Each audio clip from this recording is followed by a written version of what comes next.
Eu vou falar sobre algumas determinações encontradas na Bíblia, algumas questões que falam a respeito de Deus, né, e do seu amor e da sua bondade em relação a profecias, a sua onisciência, onipresença e onipotência. Algumas pessoas pensam que Deus ele faz as coisas para serem daquela forma. Deus fez você mal, você vai ter que ser mal, vai ter que cumprir os propósitos da maldade e depois ele vai te condenar por você estar fazendo a obra que ele designou na sua vida. Isso não é uma verdade. Isso não é verdade. Pelo contrário, toda vez que Deus vai interferir na vida do homem, é porque ele sabe que existem desafios futuros que você não consegue enxergar, mas que pela a onisciência dele, ele sabe que virão sobre a sua vida, então ele quer te preparar antes, para que você consiga enfrentar esses desafios dentro da direção da espiritualidade e confiança nele. Tá? É assim que funciona a confiança entre o homem e Deus. Então esses desafios que virão, você precisa se preparar, porque lá na frente, se você não estiver preparado, os desafios te subjugarão. Como aconteceu na história lá de Davi, que ia enfrentar o gigante Golias, mas ele já tinha lá atrás, outrora, no passado, enfrentado um urso e um leão. Aconteceu algo na vida dele que não era bom, né? Ursos e leões atacando o seu rebanho, ou seja, coisas que às vezes acontecem na sua vida que não é bom, mas que vão acrescentar na sua fé, vão te capacitar. É por isso que a gente tem que estar alegre por todas as coisas, provações que vêm sobre a nossa vida, porque elas nos dão essa capacidade de sermos hoje o conteúdo completo, né, daquilo que tudo que a gente viveu lá atrás. A maturidade de hoje você alcançou com os elementos que fizeram parte da sua vida durante a sua trajetória, tá? Isso são coisas de necessidade para a sua vida aqui, para a sua confiança em Deus e para a sua salvação. São aspectos de que Deus te conduz a confiança nele, para que você deposite sempre nele, para que você saiba que pode contar com ele e que você possa cooperar com ele mediante a sua vida, né, em santidade, para você alcançar a salvação. É uma colaboração entre o homem e Deus. E Deus sempre deixa sua colaboração e nunca falha. Ainda que sejamos infiel, ele sempre se permanecerá fiel. Não há aquele que caia e diga assim, cara, eu não posso voltar para Deus. Sempre Deus vai estar com as mãos estendidas. Como Jesus falou, sempre estendi as mãos, né? Deus, lá na Bíblia, sempre estendi as mãos para esse povo. Povo de dura cerviz, povo incrédulo, mas as mãos sempre esteve estendidas. Inclusive, Jesus falou que ele quis juntar o povo judeu como a galinha junta os seus pintinhos debaixo das asas. Mas Jerusalém, Jerusalém, que mata os profetas e apedreja os que tem te enviado. Quantas vezes quis juntar vocês, como a galinha junta os seus pintinhos debaixo de suas asas, mas vocês não quiseram? Logo se subentende que Deus pode ter enviado profetas nesses 400 anos de escuridão entre Malaquias e João, e esses profetas nem sequer foram citados na história, porque não se deu tempo, eles foram como uma fagulha. Eles não quiseram ouvir as orientações de Deus e matavam e apedrejavam esses profetas. Pode ser isso, tá? Ou como pode ser profetas do Antigo Testamento. Outras questões é que Deus sabe o futuro. Ele pode dizer assim, ó, fulano de tal, como ele disse lá na Bíblia, vai inclinar a cadeira para trás, quebrar o pescoço, seus filhos serão mortos, e isso acontecer, tá? Só que quando Deus dá essa orientação no futuro, é porque se pode alterar isso no presente. Como Ezequiel, que Deus falou que ele ia morrer, mas ele orou, buscou a Deus e Deus acrescentou 15 anos de vida à vida dele. Ou seja, nem sempre quando Deus revela algo é porque ele quer que aconteça daquela forma. Não. Existem critérios pré-estabelecidos que devem acontecer, como o cumprimento de profecias, como o Messias nascendo em Belém e Efratá, como citado em Miqueias 5. O problema é que muita gente sabe, até os judeus sabem, que você não pode pegar uma página de profecia escrita e querer que o Messias cumpra todas aquelas promessas, tudo como se fosse uma cartilha. Sendo que se subentende que cada palavra dita por profeta inspirado ali por Deus, homens santos falando da parte de Deus, não é uma coisa da mente dele, pode estar misturada nos contextos bíblicos. Um profeta, Davi também era profeta, que Pedro cita isso, né, na escritura, o Paulo cita que ele também era considerado um profeta. Jesus fala, que Davi fala pelo Espírito, em Salmo 110, disse Adonai o meu Adoni, disse o Senhor meu Senhor.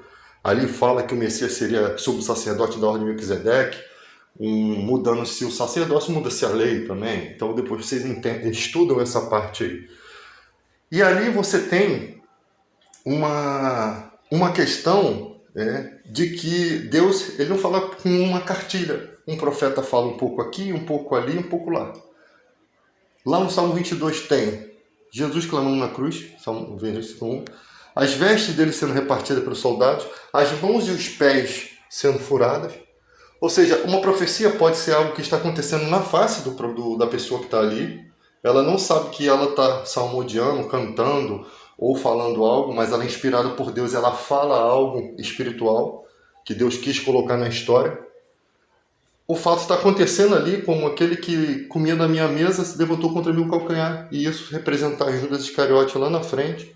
Por quê? Porque emendando isso, com mais alguns dizeres desse profeta, com outros de outros profetas, você tem lá as 30 moedas de prata, né, que foram o preço do Messias, o preço da vida dele, e essas moedas sendo lançadas para dentro do templo e depois comprado um campo de sangue com essas moedas. Ou seja, vários profetas anunciando certas coisas de forma separada. Se você não sabe em que época isso acontece, mas você tem uma referência em relação ao quem era o personagem. O Messias, haveria um traidor, seriam 30 ciclos de prata, teria que acontecer aquele fato de ser lançado para dentro do templo, ou seja, em épocas que não existia templo, essa profecia não poderia se cumprir.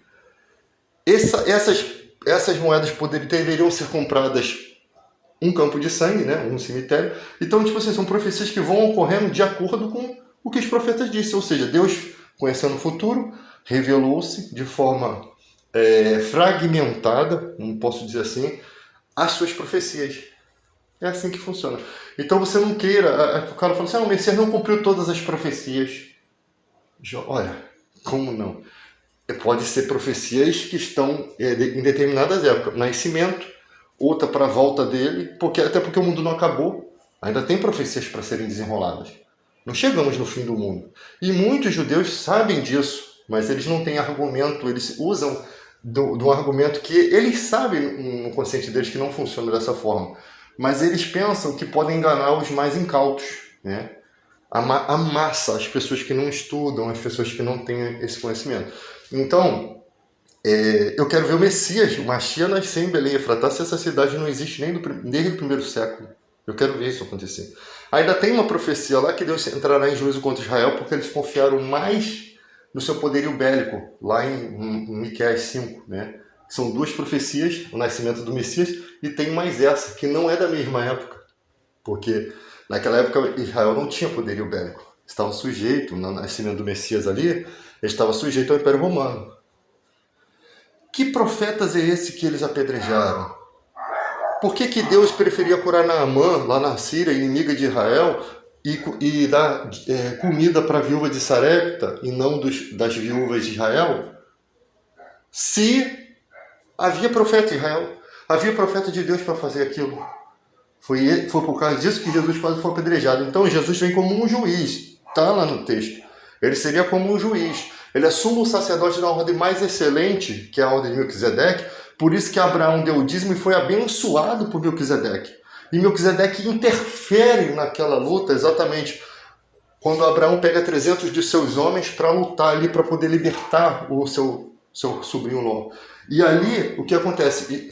O Melquisedeque vem dando comida, dando vinho, dando suporte. Tá? Ele entra com suporte. E ali Abraão lhe dá o dízimo naquela situação. Você não dá dízimo a qualquer pessoa. Você não pode ser abençoado, o pai da fé sendo abençoado por um cara que nem sequer tem muita coisa sobre ele na história. E aí é usado isso lá na frente, mostrando que Jesus seria sumo sacerdote dessa ordem, está lá no Salmo 110, de Melquisedeque. Né? Ele entra na história. Já estava mostrando que a justificação viria pela fé, que Abraão creu e isso foi imputado como justiça. Ou seja, quando houve a mudança lá na frente, os judeus vendo isso, eles não era por falta de confiar nos textos bíblicos, era por ciúme que eles não aceitavam. Tanto que quando Pedro prega e o Espírito Santo desce ali sobre 3.000 pessoas, e quando Pedro começa a pregar naquela cidade, aquele povo que tinha a cultura judaica conseguiu entender e falou: e agora, o que a gente faz?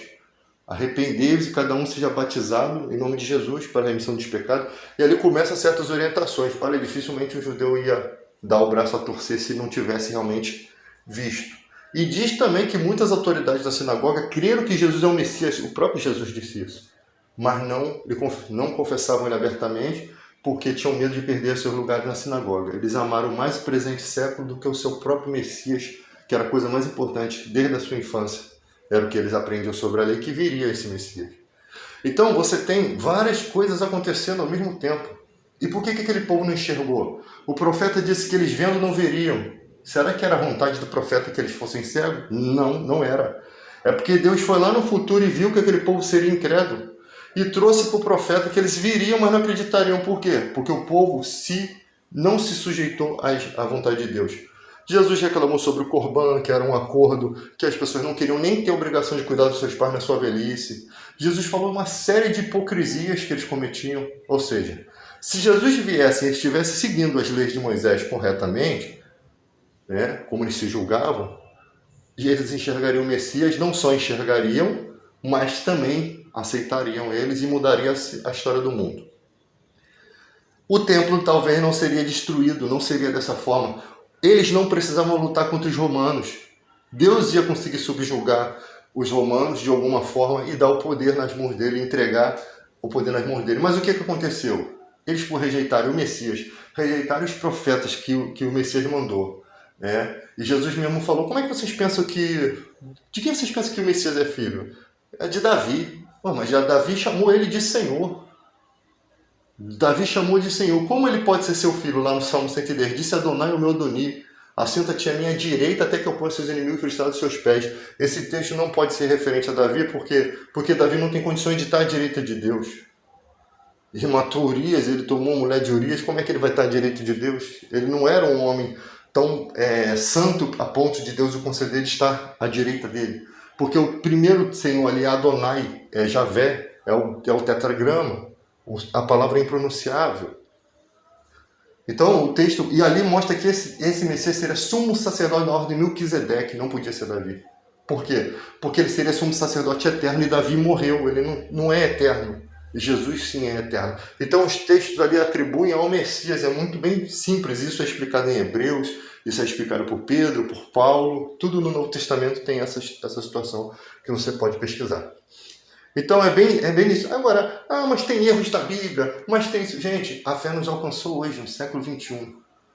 Alguns erros podem até ter, mas deturpação total, dizer que isso foi criado pelos romanos, isso foi criado pelo concílio de não sei quem, isso não existe. Isso são passados por estudiosos. Se não fosse palavra de Deus, não tinha convencido o mundo hoje, sabe por quê? Porque lá em Daniel 7... diz que Deus não divide a sua glória com ninguém, mas lá em Daniel 7, Deus está dando glória a uma pessoa, a um varão, né? E diz que aquele reino dele seria eterno, para sempre. E hoje em dia, as 3 religiões abraâmicas são a igreja, o cristianismo, o catolicismo, né? O cristianismo com o catolicismo junto, né? Que crê em Cristo, que crê em Abraão, tudo. Os muçulmanos e os judeus. E a primeira maior é o cristianismo, a segunda o islamismo e a terceira, eu não sei se é o judaísmo, mas deve ser. Então você tem ali o cumprimento da profecia, que o reino dele seria eterno, está estendido para todo canto do mundo, paz para os que estão longe, paz para os que estão perto. Seria quebrado o muro da divisão, né? Não haveria mais judeu nem grego. Jesus falou: haverá um dia que não vão adorar nem ali nem aqui, vai ser os verdadeiros adoradores adoram o Pai, em espírito e em verdade, porque Deus é espírito. Importa que seus filhos o adorem em espírito e em verdade, os seus adoradores. Então você vê o cumprimento de profecias ao desenrolar. Então, sempre quando você vê, se Deus estivesse ali na história de Israel, eles não teriam lutado contra o romano. 70 não tinham o templo destruído, 135 eles não teriam sido crucificados, como aconteceu. O imperador Adriano invadiu tudo, né? O comandante Tito, em 70, já tinha, com raiva, né, invadido lá os muros de Jerusalém, eles se defenderam atrás dos muros. E 135 houve o final de tudo, quando os judeus são expulsos diretamente de Canaã, que eles chamam de Sião, que é a atual Filistia ou Palestina, terra dos filisteus, nome dado à esposa de Adriano, imperador, e também como uma afronta, né? Terra dos filisteus, sendo a terra que era dos judeus. E depois, em 638, aparecem os árabes com a expansão do islamismo, né? E começam a habitar ali, criam lá o Domo da Rocha, exatamente em cima do Monte Moriá, onde eram os dois templos de Israel. E só em 1918, com o Theodor Herzl, 1908 ou 18, o Theodor Herzl, que é um jornalista, começa a falar da importância dos judeus ir para lá e tal. Aí vem o Holocausto, 1945, que do Hitler lá, o Império Nazista, os turcos apoiaram com o exército otomano, o Império Otomano, a Alemanha nazista na Primeira Guerra Mundial, e depois foram expulsos da terra lá da Palestina, né? Foram expulsos, perderam suas propriedades. E ali os árabes vão morar com a autorização da Liga das Nações, que é muito importante, com a Grã-Bretanha sendo a personagem principal ali. Então eles estão morando ali e de 638, 1908, 18 vem os judeus. E ali em 1945 vem o Holocausto, em 1948 a criação do Estado de Israel. Nessa divisão se dividiu o território, né? Os árabes não estavam satisfeitos com essa situação, porque Israel tenta criar um Estado dentro de onde eles já estavam desde 638. E ali eles não aceitam essa divisão, e os judeus, o que eles fazem? Os israelitas expulsam 1 milhão de árabes de lá e começam as guerras. Com a ajuda dos Estados Unidos, por causa do petróleo, eles começam a tomar as terras e de lá só covardia. Tá? Até hoje, a faixa de Gaza, dizer que aquelas 43% da população menor de idade é o Islã, é o Hamas, isso é uma mentira. Isso são argumentos que eles criaram para poder continuar fazendo o que eles sempre fizeram há décadas, dizimaram os muçulmanos. E isso é a história real. Então não pensem vocês que os judeus não gostam dos cristãos, que não gostam não. Pelo contrário, eles não suportam a gente. Eles gostam do turismo que você vai lá. Por isso que você vê Rodrigo Silva, essa mulher que fala de judaísmo, eles não falam mal do judaísmo. Porque eles gostam de ficar lá falando historinha, eles querem ser recebidos bem em Israel com honras e pompas. Isso chama-se hipocrisia. Tá? Isso chama-se hipocrisia. A verdade eles não falam. Eles sempre estão em apoio ao povo de Israel. Nós sabemos que a profecia em relação ao território, em relação às pessoas que vão vir, nunca mais me vereis, até que venham a clamar bendito é o que vem em nome do Senhor. Quando eles começarem a buscar a Deus de verdade, e aquela terra for limpa, né, de toda a sujeira que tem, e se transformar na Terra Santa novamente, Deus vai atentar para eles, aí sim você pode dizer que há israelitas em Israel. E a Bíblia fala que os da fé são filhos de Abraão, né? Os da fé, inclusive nós. Porque nós estamos ligados ao Messias. Jesus é sumo sacerdote da ordem de Melquisedeque, o qual abençoou Abraão e pelo qual Abraão deu o dízimo dos levitas, né? Que ainda não existiam ainda. Abraão pagou o dízimo, considerando, diz a Bíblia, qual a importância máxima desse sumo sacerdote que é juiz e nosso Rei Jesus Cristo.